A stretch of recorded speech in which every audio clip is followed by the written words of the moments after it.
কেন ফাইনালের আগে আর্জেন্টিনার প্লেয়ার কান্না করেছিল আর কেনই বা মেসি ফাইনালের 10 মিনিট আগে ওয়ার্ম আপের সময় টানা 5টা ফ্রি কিক মিস করলো। তার উপরে মেসির পরিবার ওয়ার্ল্ড কাপের ফাইনাল দেখতে আসেনি, আর ডি মারিয়া ফাইনালের একদিন পরে যা বলেছে, যা শুনলে আপনারও মনে হবে 26 ওয়ার্ল্ড কাপের পেছনে কারো বড় হাত ছিল।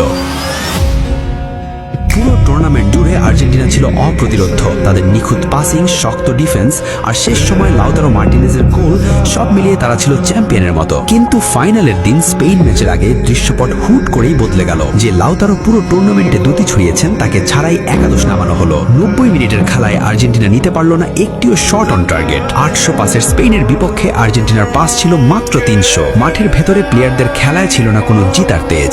প্রতিপক্ষ যখন আক্রমণে, তখনও শান্তভাবে মোজা ঠিক করছিলেন সিমিওনে, যেন তারা জানতেন আজ চেষ্টা করেও কোনো লাভ নেই।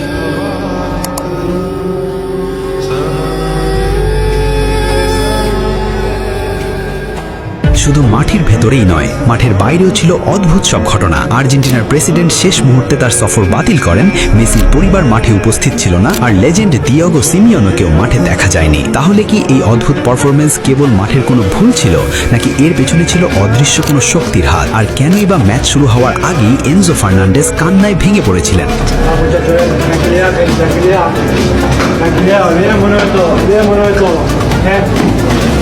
আর ড্রেসিং রুমে ঠিক কি ঘটেছিল? ফাইনাল শেষ হওয়ার ঠিক একদিন পরেই সামনে আসা এক বিস্ফোরক তথ্য। এর ওপরে আর্জেন্টিনার আরেক লেজেন্ডারি প্লেয়ার ডি মারিয়া বলে, আমাদের প্লেয়ার টানেলে বসে কান্না করছিল।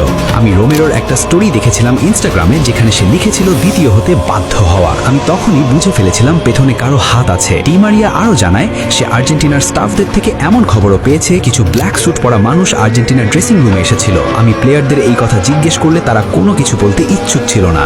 আর একদম শেষে বলে, আমি মেসিকে দেখেছি পরপর 5 বার ফ্রি কিক মিস করতে। মেসি অবশ্যই কিছু নিয়ে এতই চিন্তিত ছিল যে সে মনোযোগ দিয়ে খেলতেও পারছিল না। আর্জেন্টিনাকে ফাইনালে আনা হয়েছিল আমাদের প্লেয়ারের সামনে স্পেনকে জিতানোর। তার উপরে মেসি 2014 সালের ওয়ার্ল্ড কাপে হেরে যাওয়ার পরেও এভাবে